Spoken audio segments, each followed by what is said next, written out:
কেনাকাটার নতুন ঠিকানা এখন আপনার হাতের তালুতেই, স্মার্টফোনের স্ক্রিনে। ভয়াবহ যানজট আর দুঃসহ ভিড়ভাট্টা ঠেলে যারা পণ্য কিনতে চান না কিংবা সময় স্বল্পতায় নির্দিষ্ট দোকানে গিয়ে খুঁজে নিতে পারেন না পছন্দের পণ্য, তাদের কাছে ক্রমেই জনপ্রিয় হয়ে উঠছে অনলাইন কেনাকাটা। ঈদ উপলক্ষে যেন আরও জমজমাট হয়ে উঠেছে অনলাইন শপিং।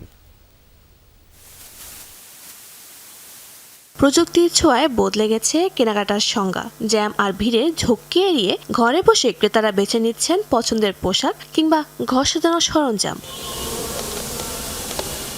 মাত্র কয়েক বছর আগে হাতে গোনা কয়েকজন সাপনিক তরুণের চেষ্টায় যে যাত্রা শুরু হয়েছিল, এবারে ঈদে সেই অনলাইন মার্কেট প্লেসের উত্থান এক বিশাল ভবিষ্যতে ইঙ্গিত দিল। এখন আর কেবল ভার্চুয়াল জগৎ নয়, ইট পাথরের শোরুমেও সগৌরবে শোভা পাচ্ছে তাদের পণ্য।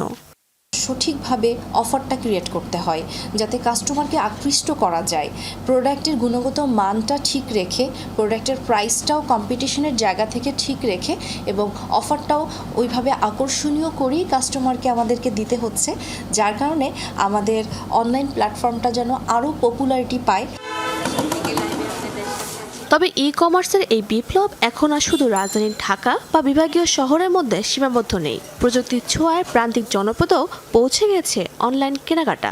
উত্তরবঙ্গের সীমান্ত শহর হিলি থেকে শুরু করে তাঁত শিল্পের প্রাণকেন্দ্র সিরাজগঞ্জ, সবখানে এখন স্মার্টফোনের এক ক্লিকেই অর্ডার হচ্ছে ঈদের পোশাক। স্থানীয় কুরিয়ার পয়েন্টগুলোতে পার্সেলাইজ স্থূপই বলে দিচ্ছে অফলাইন বাজারের বড় ভাগিদার এখন গ্রামগঞ্জের অনলাইন উদ্যোক্তারাও। এখান থেকে আমি প্রতিদিন লাইভ করি, লাইভে আমার যে অর্ডারগুলো আসে সেই অর্ডারগুলো আবার প্যাক করে আমরা আপনার যে পরিবহনে চাই আমরা সেই পরিবহনের মাধ্যমে কুরিয়ার করে থাকি। ক্রেতার পছন্দ হলে তারা ইনবক্স করছে, তারা প্রাইস জানতে চাচ্ছে, তারা সাইজ জানতে চাচ্ছে, সেই অনুযায়ী আসলে তাদের যদি মনে হয় তাদের পছন্দ হয়ে গেছে সব কিছু মিলাই, তাহলেই তারা অর্ডার কনফার্ম করছে।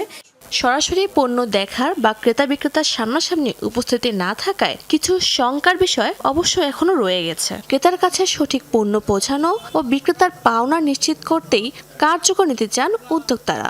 সবাই তো আর অ্যাকচুয়ালি আপনার বিশ্বাস দিয়ে ব্যবসা করেন অনলাইনে, এখন কিছু কম অনেকে আছে প্রতারক, যারা মনে করেন প্রতারণা করে অনলাইনে, এখন বুঝে শুনে আর কি কেনাকাটা করতে হয়। অনলাইনে এরকম অনেক প্রতারক চক্র আছে যাদের থেকে প্রোডাক্ট পারচেস করলে দেখা যায় টাকা আগে থেকে অ্যাডভান্স করতে হয়, দেন প্রোডাক্ট পাওয়া যায় না। এটা খুব কমন একটা ব্যাপার।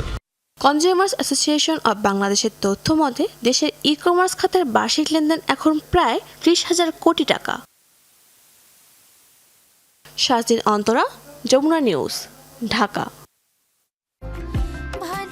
আরএফএল ওয়াট্রো যত্নে রাখতে জানে। ইনসেক্ট রিপেলেন্ট মাস্টার ব্যাচ যুক্ত আরএফএল ওয়াট্রো কাপড় যত্নে রাখার নাম্বার 1 সলিউশন।